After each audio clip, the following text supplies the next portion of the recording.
Welcome back to our channel. कसे आहात सगळे? तर आजचा व्लॉग असणार आहे आपला तुळशी विवाहाचा.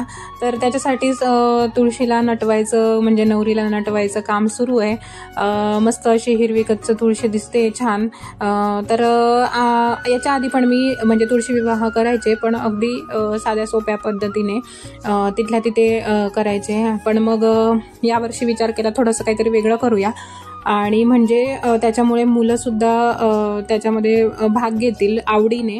त्यांनाही काहीतरी कुतूहल वाटेल, वेगळं वाटेल काहीतरी, आणि ते आवडीने भाग घेतील. आणि त्यांना त्याच्यामुळेच त्यांना आपली संस्कृतीसुद्धा कळेल, काय असतं कशासाठी असतं हे सगळं कळेल त्यांना. आतापासून जर शिकवत राहिलं आपण तर त्यांना इंटरेस्टसुद्धा राहतो, म्हणूनचा हा एक छोटासा प्रयत्न.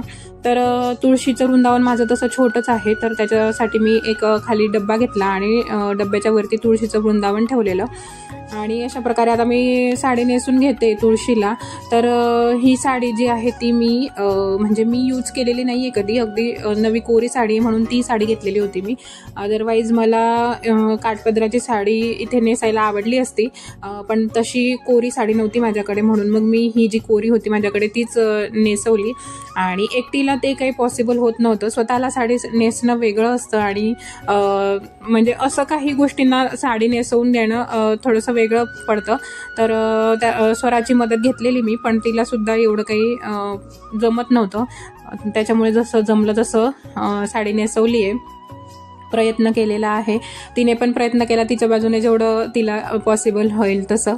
तर त्याच्या तुळशीच्या वृंदावनमध्ये ना मी सपोर्टसाठी काठी ठेवलेली. काठी म्हणजे आपले जे दांडिया वगैरे असतात ना, त्या मी म्हणजे मातीमध्ये रोवून वरच्या साईडला असं टी शेप बनवलेला, म्हणजे टी शेपचा दांडिया रोवलेला त्याच्यामध्ये, जेणेकरून आपल्याला पदर वगैरे व्यवस्थित लावता येईल तुळशीला.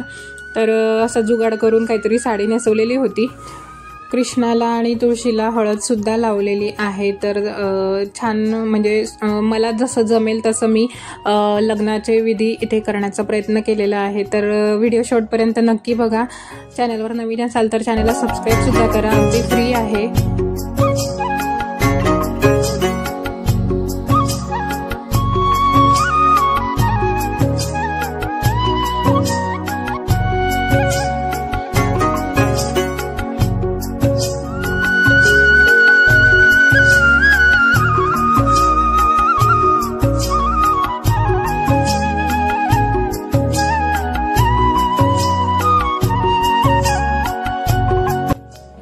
तुळशीला म्हणजेच नवरीला मस्त असं सजवून झाल्याच्या नंतर मी बाकीची तयारी सुद्धा करून घेतली. म्हणजे पूजेला जे जे साहित्य लागणार होतं ते सगळं साहित्य एका टेबलवरती व्यवस्थित मांडून घेतलं. कळस सुद्धा मांडलेला आहे, आणि सगळं पूजेचं साहित्य, फराळाचं वगैरे, फळं वगैरे सगळं जे काय असेल ते सगळं एका टेबलवरती मांडून घेतलं. रांगोळी वगैरे काढून घेतली, आणि संध्याकाळ झाली. मी पण छान रेडी झाले साडी वगैरे नेसून, आणि त्याच्यानंतर मग पूजेला सुरुवात केली. तर सगळ्यात आधी तर आपल्या गणपती बाप्पांचं स्थापना करून घेतली आहे, अभिषेक वगैरे करून.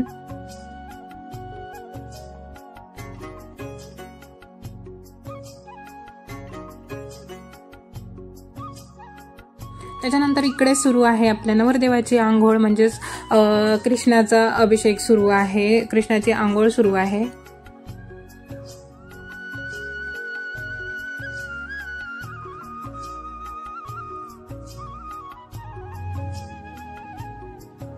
आणि आता पाटावर बसून नवरदेवाला लागणार आहे हळद. तर आम्ही लग्नाला थोडेच वऱ्हाडी पण बोलवले होते, जास्त कोणाला बोलवलेलं नव्हतं.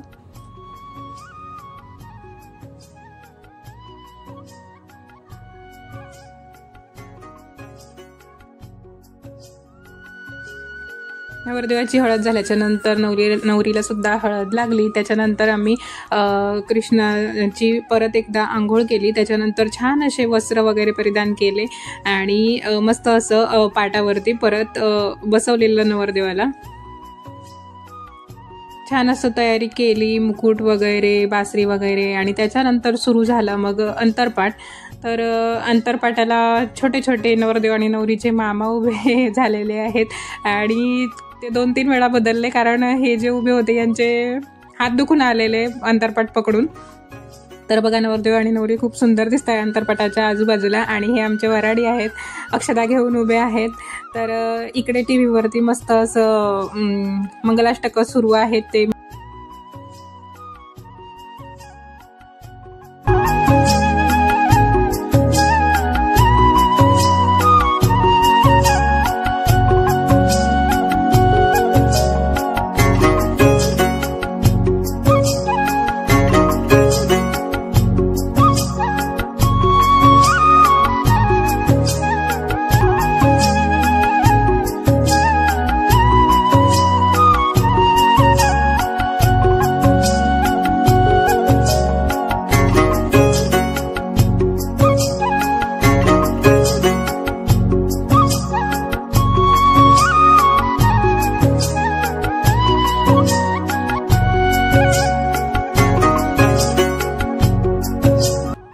लग्न लागल्याच्या नंतर आम्ही गणपती बाप्पांची, तुळशीची आणि कृष्णाची आरती सुद्धा करून घेतली. आरती झाल्याच्या नंतर आम्ही मस्त असा रुखवताचा प्रसाद देखील वाटला. तर असं झालं तुळशीचं लग्न. तर कसं वाटलं तुम्हाला साध्या सोप्या पद्धतीने केलेलं अगदी? तर आवडलं असेल तर एक लाईक नक्की करा आणि पुढे व्हिडिओ कंटिन्यू करा. दुसऱ्या दिवसाचा व्हिडिओ मी याच व्हिडिओमध्ये जॉईन केलेला आहे.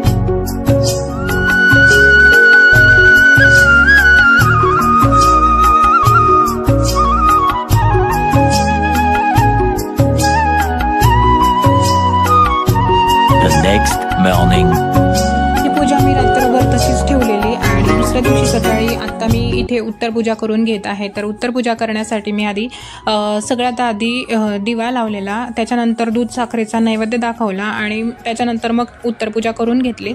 आणि उत्तर पूजा करून झाल्याच्या नंतर इकडे छान असं देवघर स्वच्छ करून घेतलं, कारण आज आहे त्रिपुरारी पौर्णिमा. तर देवघर पूर्ण असं स्वच्छ करून घेतलं आणि छान अशी देवपूजा करून घेतलेली. आणि काल म्हणजे आदल्या दिवशी वैकुंठ चतुर्दशी होती, तर रात्री 12च्या नंतर इथे आवळावरती दिवा लावायचा असतो, तर तो मी सकाळी लावलेला.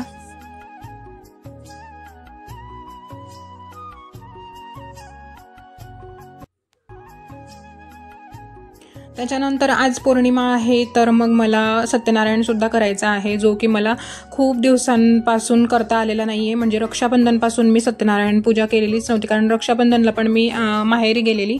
त्याच्यानंतर एकदा इर्दी सुतक वगैरे काहीतरी पडलेलं, तर त्याच्यामुळे पूजा करता आलेली नव्हती. तर आज तो योग येणार होता कार्तिकी पौर्णिमेनिमित्त. तर इथे मी दुपारी शिरा बनवून ठेवतीये.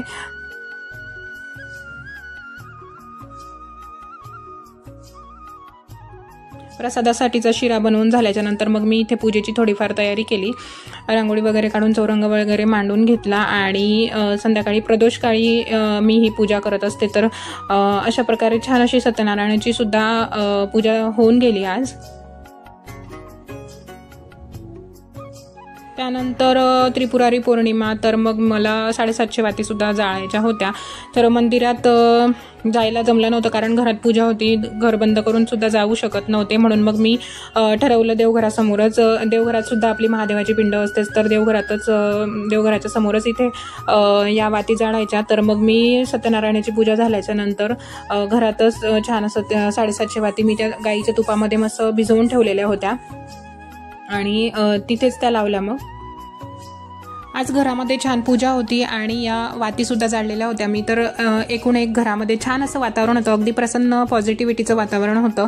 तर संध्याकाळच्या वेळेला मी मस्त असं टी व्हीवरती महामृत्युंजय मंत्र वगैरे लावलेला होता बराच वेळ, आणि त्याच्यावरती मनस्वीचं कसं नृत्य चाललेलं होतं हे व्हिडिओचा म्हणजे शेवटपर्यंत बघा, तेव्हा तुम्हाला दिसेल. तर असा होता हा तुळशी विवाह आणि त्रिपुरारी पौर्णिमेचा छोटासा व्लॉग. कसा वाटला तुम्हाला? आवडला असेल तर एक लाईक नक्की करा. चला तर मग भेटूया नेक्स्ट व्लॉगमध्ये. तोपर्यंत सगळ्यांनी काळजी घ्या. बाय.